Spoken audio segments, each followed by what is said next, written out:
Almost there now. Are you alright? Do you need to stop? We can take a break, you know. I've got some poultice in my bags if your ribs are... Well, as you wish. But tell me if anything hurts, alright?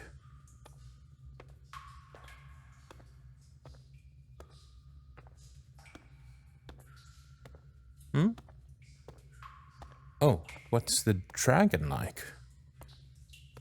Ah, well... He's, abrasive at the start. He can come off as aloof, uncaring even. But the longer you talk to him, the sooner you realize that he's actually a very pleasant host. I mean, I cannot blame him for being cautious.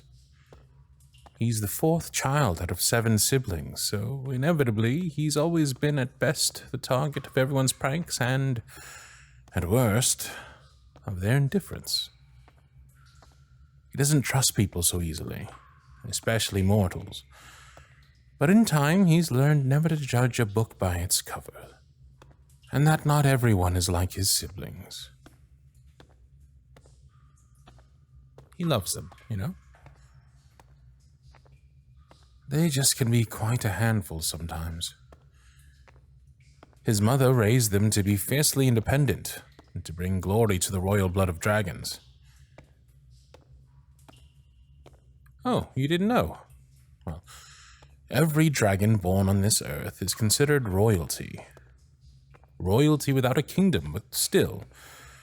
That's why the Crimson Emperor can't attack him directly. He would attract the ire of the dragon's entire family onto his empire, and, well, the ire of a dragon is something to witness, but rarely survivable.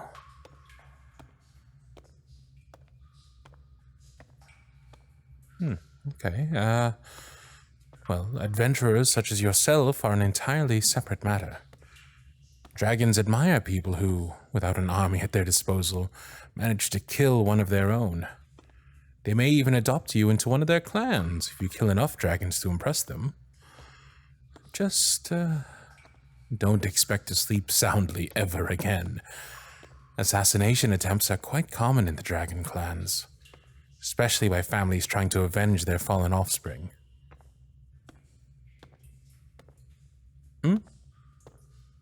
How do I know all this? Well, from him, of course. We have a very close rapport. I can hear you thinking from here, you know. Don't worry, I'm not dragging you all the way to the dragon's lair just to have you become his midnight snack. Not after all the trouble I went through to nurse you back to health, that is.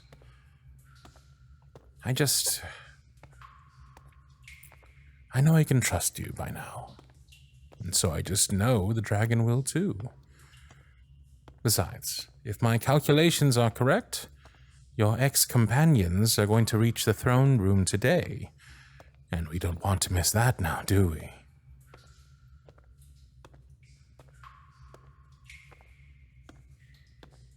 You're still thinking, mulling over something. Tell you what, why don't I tell you another story? It might distract you, or at the very least, teach you something new. Good. Once upon a time, at the foot of Dragon Mountain, there was a village. The people there were kind, simple, and hard-working, mostly miners and farmers. They lived in peace, for the dragon who ruled over them never once had tried to be anything but a wise counselor to them. He had taught them how to mine the incredibly rare ore buried deep within the mountain, and never once had he demanded one of their sheep nor one of their younglings as a sacrifice to his majesty. They coexisted like distant relatives, and that was good enough. But good times seldom last. And so it came to pass that the Crimson Emperor from the bordering lands began to covet the ore that only the villagers knew how to extract. He couldn't challenge the dragon's authority openly, for his empire couldn't possibly survive his wrath. And so he started to plot and scheme and plan. He sent emissaries to the village and managed to establish trade agreements between the capital and the village. The emperor would sell them fabrics, spices, magic books, and all kinds of wonders. In return, the villagers would supply the empire with ore for their weapons and war machines. The villagers, blinded by the luxuries, for the first time didn't heed the dragon's warning and accepted the emperor's deal. Soon, one by one, the villagers started to fall prey to a strange affliction. The most feeble ray of sunshine would scorch their skin like merciless lava. And soon enough, not one of them would be able to survive under the light of day. They took refuge into the mines and begged the dragon for help. The dragon soon realized that every single piece of merchandise coming from the capital was tainted with powerful, mysterious black magic. And the emperor's plot became most clear to him: to force the villagers to live in the dark and to align the emperor's merchants to bring them food in exchange for ore at ridiculously reduced prices. The dragon felt his heart fill with rage, and soon he knew what he had to do. Don't worry, we're almost there. Almost at the end of our journey. Where was I? Ah, yes. Using ancient magic, the dragon wrapped the village in eternal darkness so the villagers could, at least, go back to their homes. He taught them how to farm mushrooms that grew in the dark. Yes, just like the ones we've been eating in the past few days. But the emperor was furious, so he twisted the story to make it seem that it was the dragon who had cursed the village, not him. He put a bounty on the dragon's head, and hoped against all hope that by killing him, his magic would die as well, and he could finally get his hands on the mines.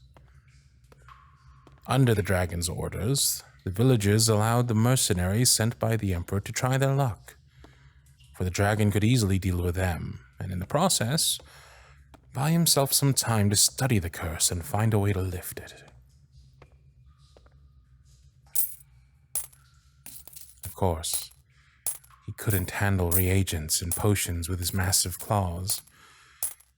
Why, that would have been extremely troublesome, don't you think? So he turned himself into a human and retreated deep within the mountain to conduct experiments on the village's skin samples and the correlation between the ore extracted from the mines and the curse. But there we are finally. The end. So, what do you think? The piles of gold and gems might be a little bit excessive, but then again, one must maintain appearances. And the throne? Carved from the bone of an ancient leviathan. Dwarven craftsmanship, no less.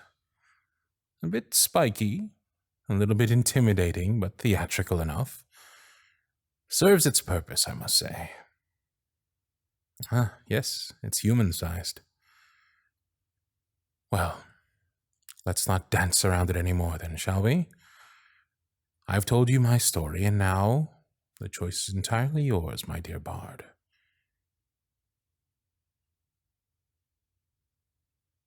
You can certainly try and do what you came here to do, even alone, to buy your freedom from the hands of criminals, or you can allow the dragon to show you what happens to those who threaten his friends.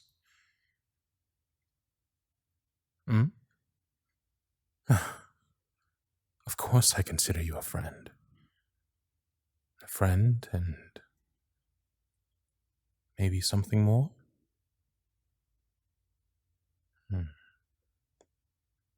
I love how your fingers fit with mine, knowing that they're able to produce such wonderful melodies just by plucking the chords of a lute. It almost feels like you hold the entire world on your fingertips. And every time I touch them, I can feel a bit of it too. Or maybe I've finally come to realize that when I hold your hand, I feel like I'm holding all that matters in the world. Don't mock me. I told you, I can be a very pleasant host given the chance. Why don't you allow me to show you?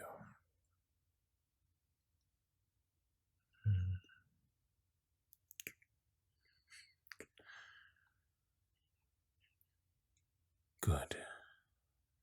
Good boy.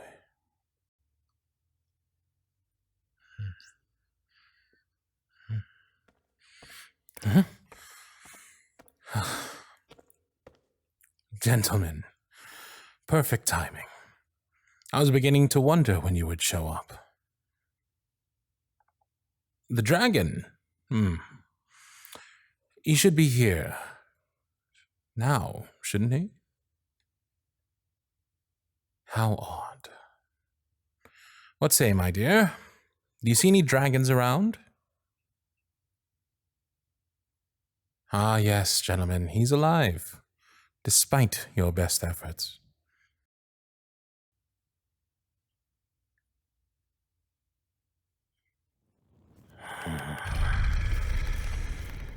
What did you just call him?